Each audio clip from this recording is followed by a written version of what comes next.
No one really explains why you have the hands up. Yes, because it protects your face as well, but it balances your lower body. You don't really just punch with your hands, you're not arm punching, you're using your entire body. So you can see the difference in leverage, and you want to use your entire body all as one. But that's a big mistake that a lot of people make. The movements are unnatural, and you can see it as well. So clean technique, it comes from clean movement. And if you're a good mover, you can be a very good boxer. The feeling to be twitchy, or you want to be reactive or ready. So this means at any moment I can throw an attack, so you're ready for anything. Really important is punching mechanics. It always comes from your hips up.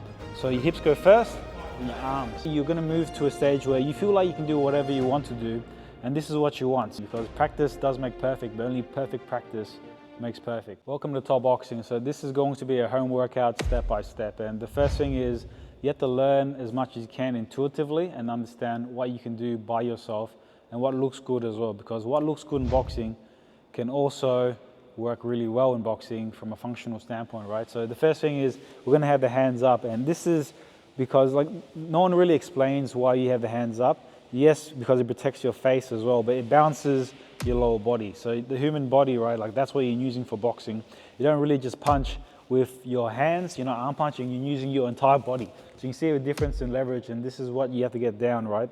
Instead of poking like that, you want to use your entire body all as one. So you're using your entire arms, legs, everything in each of the punch. So when we're boxing in the ring, or you can have any space as well, first we just want to get the movement, and the feeling that you want to move towards is the feeling that you can do anything that you can think of or from your imagination. So that is the only limit based on what you know is possible and what you can do.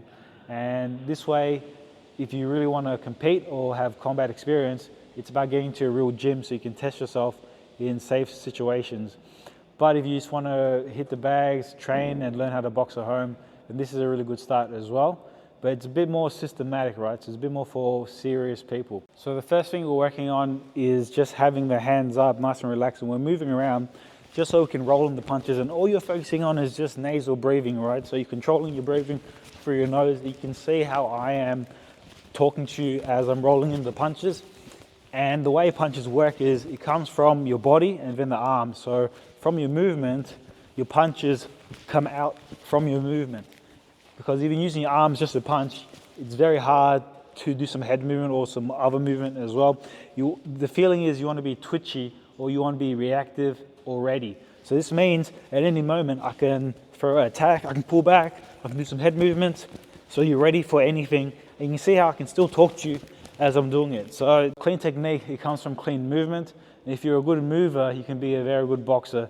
That makes it a lot more easier. So one of the ways that you can figure out if you're doing it correctly is the small movements. So the small movements, you're attacking straight after, you can still move reactively. So it could be a jab, head movement, but you're always ready, you're twitchy. So that is the feeling, and that's a word that you want to use. And this means that you can watch in any movement or any reaction or any response, you're ready to throw at any moment's notice. So that's the goal of the shadow boxing as well. And really you're going to move to a stage where you feel like you can do whatever you want to do, and this is what you want. So it's being nice and light, and then you can occasionally add in power shots as well. So the full focus of the shadow boxing here is you just focus on keeping your core really compact, and you're breathing through your core. So your breath, it balances the body, and your body balances the breath. So you shouldn't be thinking too much about the breathing, and you shouldn't be thinking too much about your movement. Eventually, once you get it started, it becomes automatic, okay? So you can see here, I have a little bit of tension there. It's enough where you can still talk as well. It's like what they say when you're jogging and you can still chat to your friend that you're running with as well. So you're having a nice rhythm, and these rounds, we're just rolling in the punches, we're moving nice and easy, and the hands are relaxed. And the technique for finishing the punches, you have to work on finishing the punch. So you can close your fist, like it's almost like you're grabbing something at the end as well. Really important is punching mechanics. It always comes from your hips up. So your hips go first, then your arms, right? So even if I'm just small movements, it comes out really quickly, okay? So as we're moving around, that's where we're focusing the breathing tension, just at the lower hips and lower core, and we're rolling it in. And the entire time we're just focusing on nasal breathing, and you'll feel your core getting more compact. So some factors behind it as well is you have to make sure your diet is good where you're not overeating.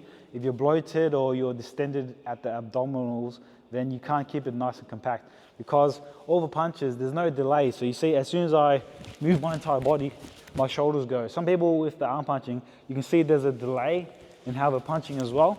So we want to make sure there's no delay, because it's easy to read from an opponent and it's easy to telegraph as well.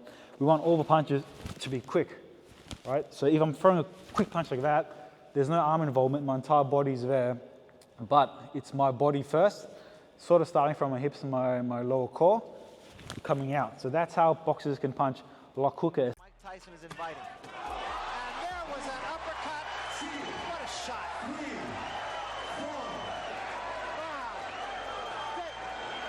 You don't see that happen. A guy gets knocked down with an uppercut. Very seldom, it's rare. So feeling your movement is really important, and this is where you have to keep your core compact, and it's only from moving around. So you can see with Richard and myself, we're moving around, right? We're keeping it as compact as possible, so it's nice and easy. So you can feel yourself pulling back, pulling forwards. It's almost like you're hollowing out your core, and then this way you can kind of move around nice and easy. And again, we're just focusing on getting a nice rhythm first, getting the volume up high, just within 15 rounds. And this is the first time I've done like 15 rounds as well, and it felt pretty easy. But towards the end, that's when you start adding in a bit more intensity, and that could come from the breath work, a bit more power, a bit more speed. But we want to make sure once you learn the movement, you know what it feels like and you can't get it wrong. We'll lay a foundation for future references. So if we've got to a really good stage by the 15th round, this is with me just watching Richard, how he's working and how he's going, just to make adjustments. Next time we want to get it within 3 rounds or even less. So that could just be part of a normal workout. Maybe you skip, maybe you do some shadow boxing as well. But once you have it, you know that you won't lose it, because if you're panicking about, oh, you know, I can't reach him, I'm tired, I'm not moving the way I want to move, that can affect your boxing.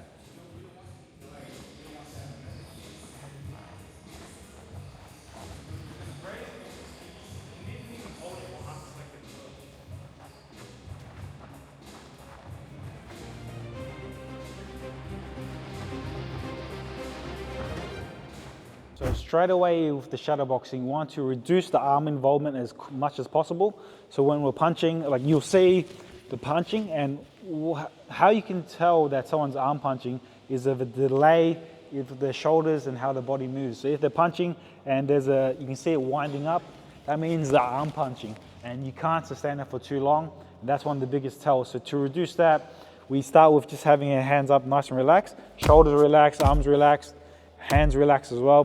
But we want to let it roll from the body. So we're just moving around, and you're just moving your entire body while controlling your breathing.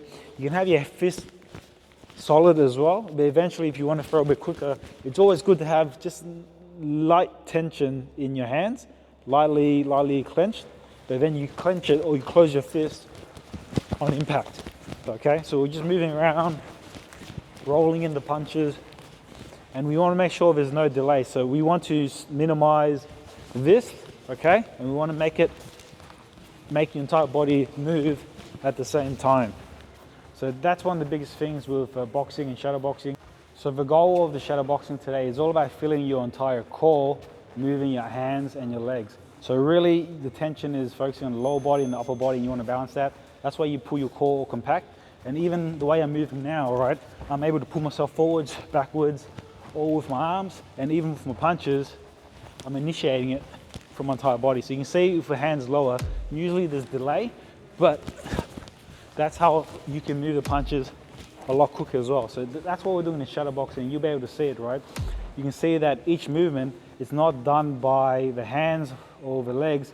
It's done from your entire body mass being nice and centered and nice and balanced.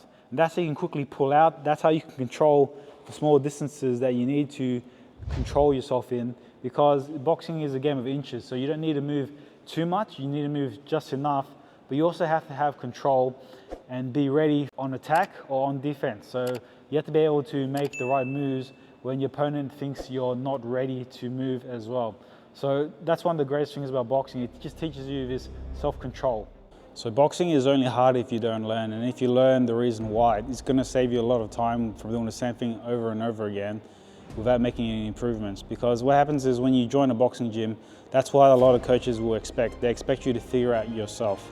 And it's true, you need to figure out yourself, but some things you need the tools. How can you solve a math equation if you're given the wrong equation or you're not given the equation at all, right? So you can join the school program that I have, an online community for more, and this will give you information and skills beyond the basics to help you become an independent athlete, fighter, as well as person. You'll learn a lot of life skills along the way. Entry requires commitment, and link is in the bio. Thanks.